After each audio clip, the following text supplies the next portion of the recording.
Hello, it's October 31st and I'm making a video a little differently today. I put it sideways, so we'll see how this one works. And it is a beautiful fall morning. It is 50 degrees. It's supposed to actually be 70 this afternoon. So that's New Hampshire. You know, you can have snow at the beginning of the week and sun tanning weather at the end of the week. Almost, not quite. So yeah, it's fall and November is coming. November is a great month because it is the month of Thanksgiving. And today I'm just going to talk a little bit about YouTube again. Yesterday I did a video all about 5 things or more that I like about YouTube and the way that it is a tool that we can use for different things. And I have found it to be a fun little hobby to work with. Of course, I would like 1,000 subscribers, so if you have not subscribed to my channel yet, please do so.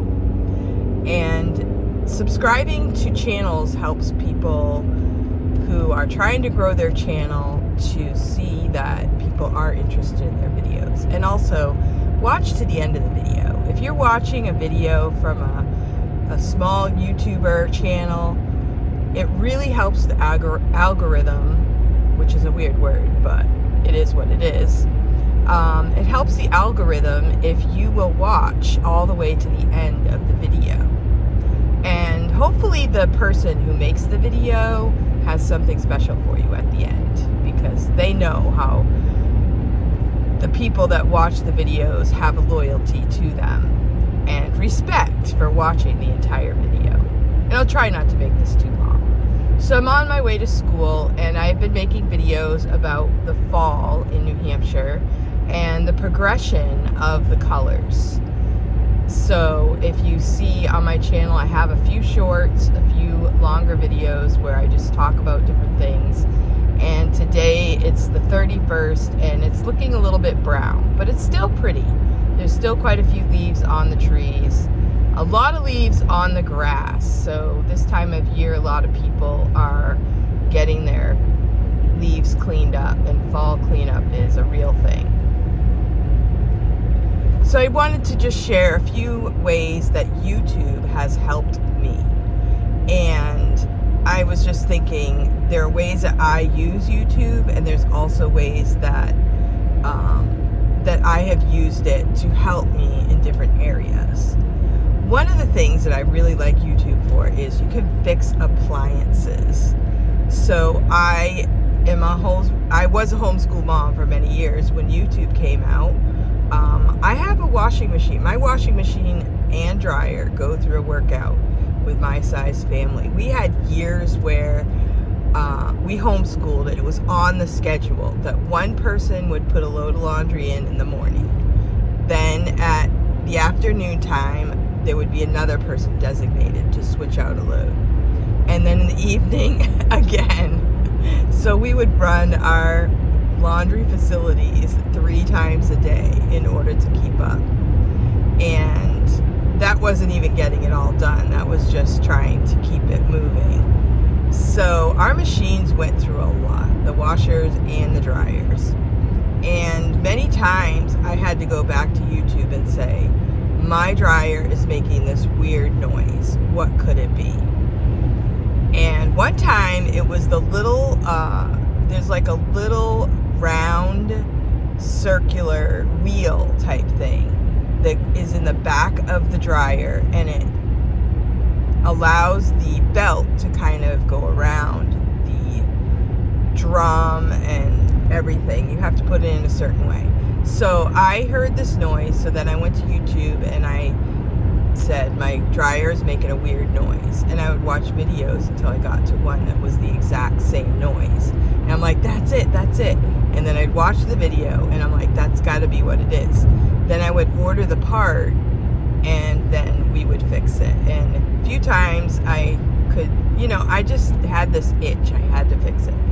And I felt so proud of myself. I fixed my dryer a couple times. I fixed the washing machine a couple times. And sometimes you find out it's a part that motherboard. For instance, my stove right now has, I have like a double oven, and the top one day it would not shut off. So we had to pull the whole oven out and unplug it. And it turned out that the reason it's broken is the motherboard. So I probably won't fix that because that's like $350, which the stove itself I got for $100 off of the marketplace. So I'm probably not going to put that kind of money into it since it's an older stove. But I will keep looking at marketplace to see if maybe I can find one like it. It's an older double oven, but I've looked at the newer ones, and the newer ones aren't as good a quality, and they aren't as efficient. So yeah, I like it when other people replace theirs, so then I can get the older one for cheaper.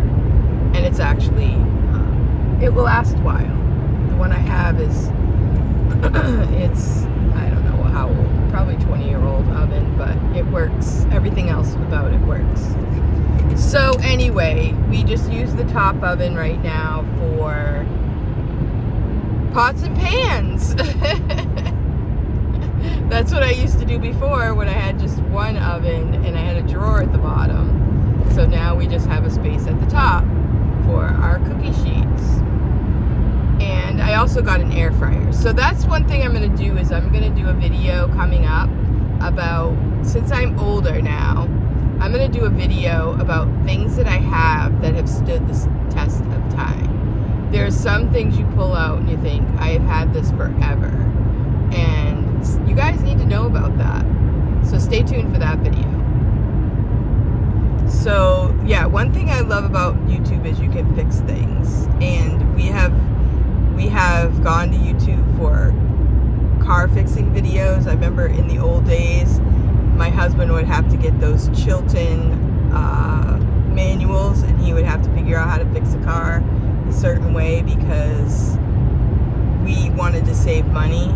And he's really good at that. Like, he can read the directions and figure it out. I can't. So I love the video. I have not fixed my car myself, but I have diagnosed things with YouTube for my car. I love watching people fix cars, but I haven't really jumped into fixing cars personally. So something else I love about YouTube, I can do crafts. So I'm a knitter, and whenever I come up against something that's kind of difficult that I've never done before, we would have to go to a book, or I have a friend that I would call. She's a really good knitter. I called her Knitter 911. And I would call her up and I had a question and she would help me out over the phone. But now we have YouTube. And I can actually look on YouTube, and sometimes they have the exact pattern that I want to make. And so I can just follow the pattern right on YouTube. One of the last things that I made was a really nice shawl. And I got the pattern and everything, but I needed something demonstrated. So I went to YouTube, and there was someone else making that shawl. So I really like YouTube for that, crafts. And I also love YouTube for recipes, how to make certain things, how to do canning, how to anything to do with food, cooking things. I love that. I've also used YouTube for gardening tips and tricks. I love YouTube for, right now is getting ready for the winter sowing. Last year I did not really get into it, but it's a really great idea. You get milk jugs and then you cut them in half, and then you put the seeds in there and you put it outside. You make it like a little greenhouse, and you can allow those to sprout during the winter. And they say it's a really good way to grow food and to start your garden easily without doing it, in the spring. So yeah, gardening and recipes, making smoothies, things like that. Healthy eating, healthy habits. Another thing I like about YouTube is motivation. I love to watch motivational speakers. One person that I've been enjoying lately is Mel Robbins, and I also have gotten her book on audio.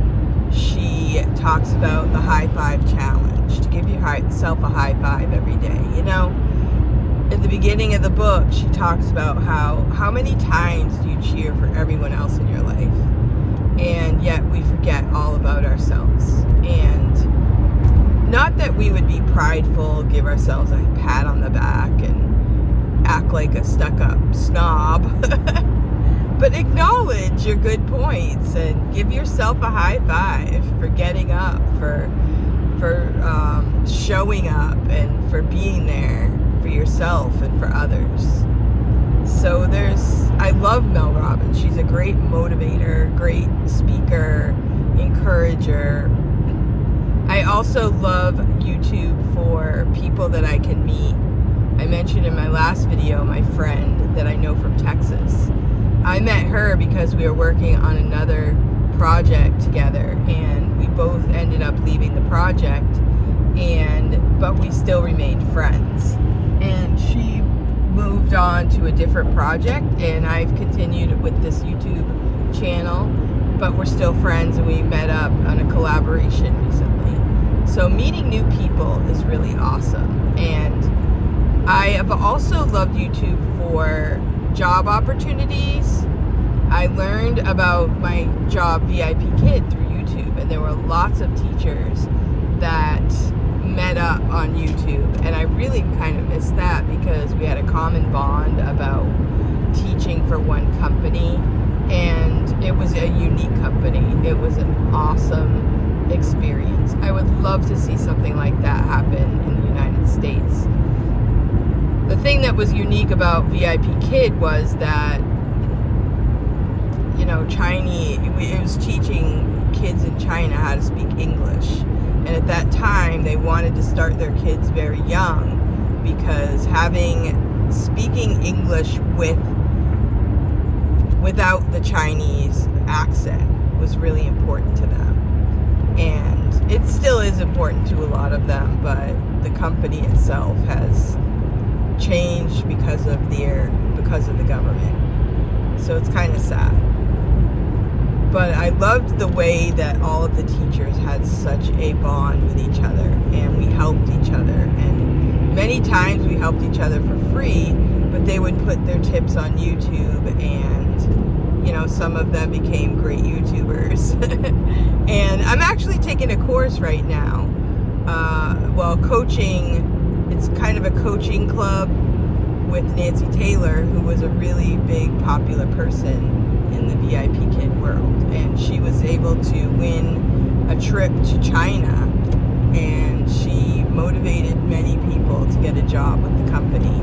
And now she's a coach for people that want to do YouTube or succeed in their business either on YouTube or beyond.